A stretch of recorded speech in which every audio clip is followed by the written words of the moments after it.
I'm down here in my workshop. I just got back from purchasing all the materials that I'll need to start building my planter boxes to start my indoor garden. So you can see over here, I've got some cedar and some pressure treated balusters that should serve as my frame for the planter boxes. And I'm going to start making some cuts and tacking some things together. Okay, I've got a bunch of my balusters cut to 20 inches long, and then my cross pieces cut to 7 3/4 inches long. So when I tack it all together, hopefully it's about 10.5 inches wide, which will be great for the dimension of the boards that I bought. So I've got the frame built for my first planter. It's going to be roughly 20 inches tall by 10.5 inches wide on all sides. You'll notice that for this bottom cross piece, I built it up a little bit higher because there needs to be drainage in the very bottom of it, and I just bought these little food pans from Dollarama just to slide in and out of there to catch any excess water that'll drain down.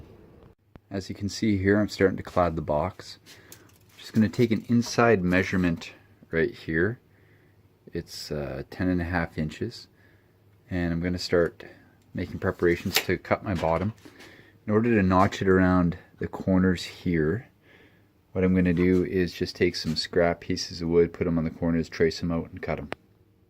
As you can see, I've notched out both pieces for the bottom, and that's how it's going to look. For all the screws that I'm sinking in, I'm pre-drilling my holes, and it's especially important for the bottom that you leave at least 2 sides kind of open so you can get your drill in there.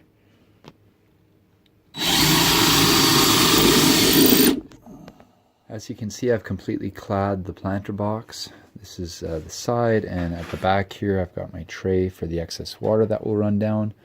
Just a few finishing touches.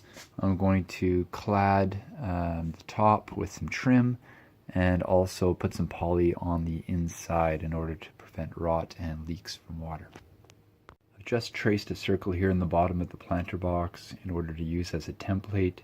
I'm going to drill some holes in the center of it in order to ensure that it drains properly. So I've taken a 2x4 and cut it to 11.5 inches on one side and 13.5 inches on the other side, and just mitered it from there, and I'm going to trim out the top of the planter. So I've attached the top of the planter. I've put some poly down the opening, and I will trim the top of it. I'll also perforate the bottom of the poly to make sure that it drains into the pan below.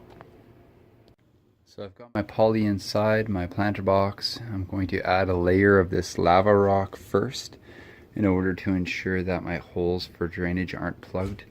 Then I'm going to add my potting soil and then plant some seeds.